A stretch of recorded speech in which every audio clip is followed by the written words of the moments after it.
What is up, everybody? James Attaway here from Attaway Audio. We are live here, and I'm going to talk to you about how loud is too loud. You know, with the Apple Watch coming out and them including the features of having an SPL meter on there and warning people when they've experienced a sound that's too loud. When you're running sound, you're probably going to encounter some of these people coming up and saying, "Hey, my watch, it's telling me that it's too loud." Now, what are you going to do about it? You got to turn it down, or I'm going to get mad. So to avoid mocking them, kind of like I just did, you're going to have a good answer for them, and you have to really understand yourself what's going on with the level, how loud something is, what levels are acceptable, and really how do you protect your hearing. Now, I'm really proud that Apple is including features that are protecting people's hearing, because as music professionals, if people can't hear what we're doing, then what's the point? And we want to have the most fidelity possible in all of our setups. But if nobody can enjoy it, then what's the point? So we want people to protect their hearing and have a good experience with the mix that we're providing for them. And we want to protect our hearing. Like that's the only window that I have to my ability to work and be creative is through my hearing. I can do woodworking and stuff, but that's not near as fun. So protecting your hearing is serious business, and we want to be good stewards of the people that are listening to our mix. So how do you know when it's too loud? So today we're going to go over some of the specifics of what the SPL meter is doing, how we measure it, all the different settings on it, and what you can do. If the iPhone apps work or the Android phone apps work. We're going to be going over all of that.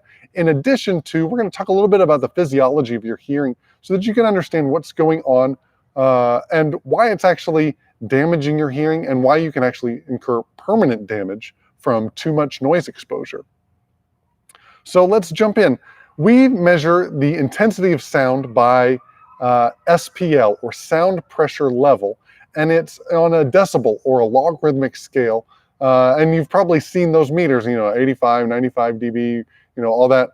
That's related to a specific joules per meter squared, if you really want to nerd out, because our hearing is quite relative. We can have fluctuations in the way that we perceive different sounds, but the actual tools that we use to measure, they're the same, they're calibrated, and they're set to a specific intensity so that we have something to rely on when we're trying to judge just how intense a sound level is.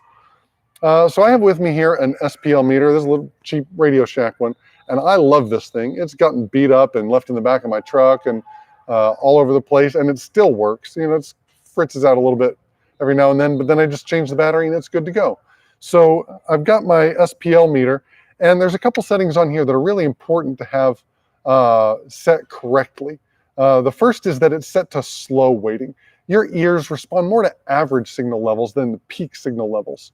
So if you've got drums and you measure those transients and they're measuring at 130 dB SPL, somebody might go, and get really excited and say, "Oh my gosh, this is too loud, you're damaging my hearing." But those peak levels aren't damaging your hearing quite as low as the average levels.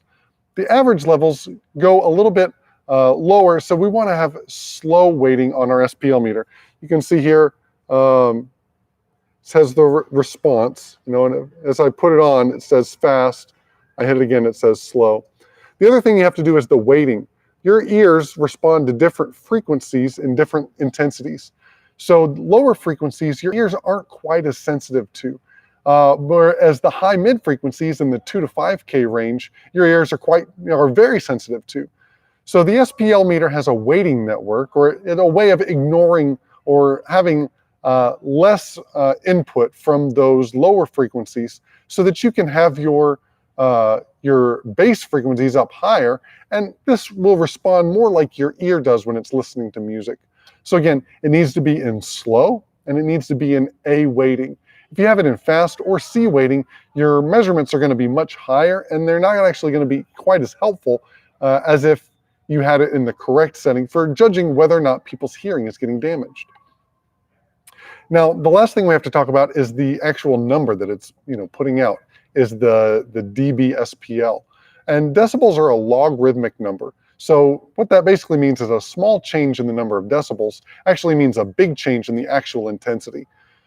So as we go from, say, 85 dBSPL to 88 dBSPL, that's an increase of 3 dB, but that's actually a doubling of the intensity, which we'll talk about more in just a minute.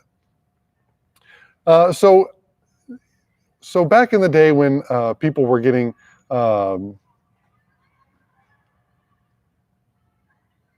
okay, I'm right out there.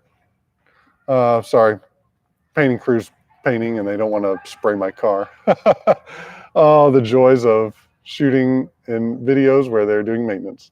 So the dBSPL is logarithmic. So each time we go up by 3 dB, we've reduced the number of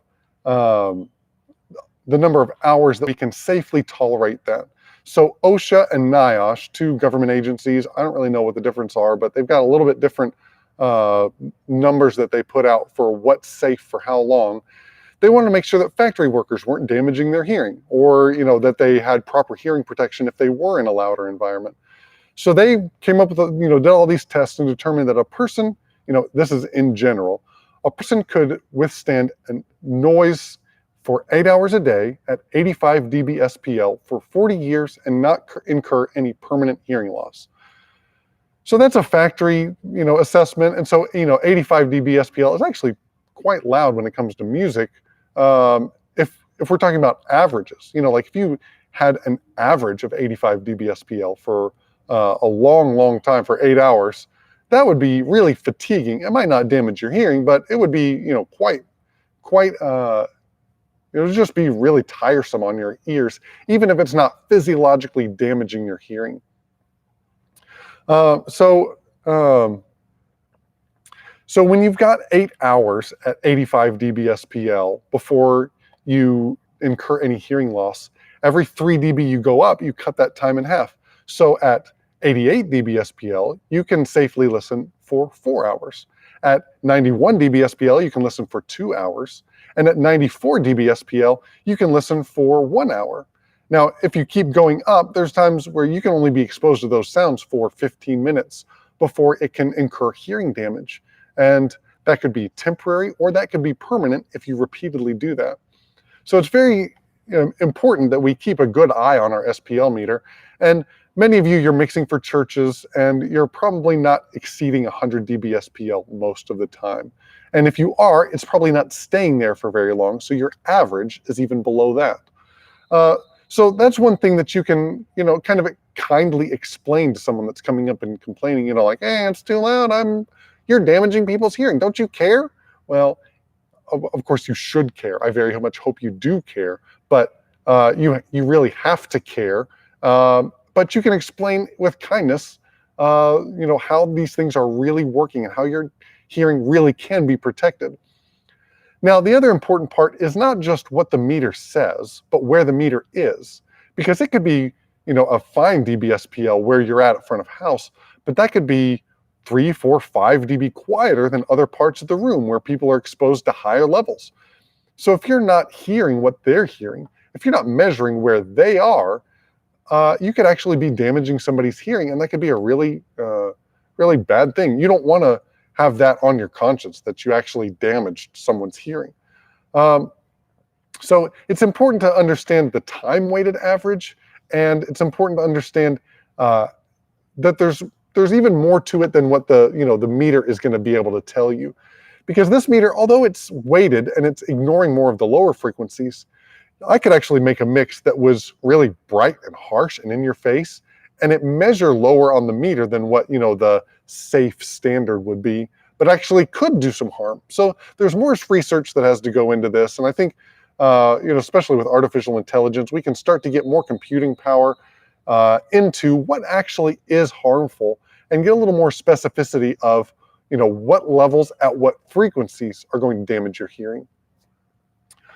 So when people come up with iPhone apps or Android, smartphone apps with an SPL meter on it, I'm always a little bit suspect. Not because I don't think that they're well programmed or that they're good apps, but it's really hard to calibrate them. These meters, you can actually get a calibrating kit. We've got a nice one back in front of house. where you can actually get a calibrating kit.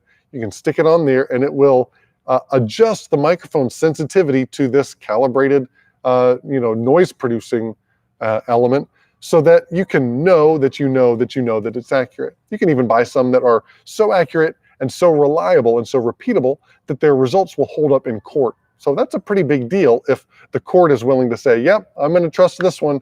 You can know that that is a reliable SPL meter. So the calibration is one issue with these SPL meters. And I don't know about you, but sometimes I get gunks caught in my phone's microphone. Or if you ever tried to clean it out with a toothpick, you can get quite a bit of, just pocket lint or fuzz or something in there. And so even if you're using it as an end user, you have to be careful that, that microphone is clean, that you're not obstructing that microphone, and that your levels are actually hotter than what the SPL meter on your phone is saying. So that's another thing to watch out for.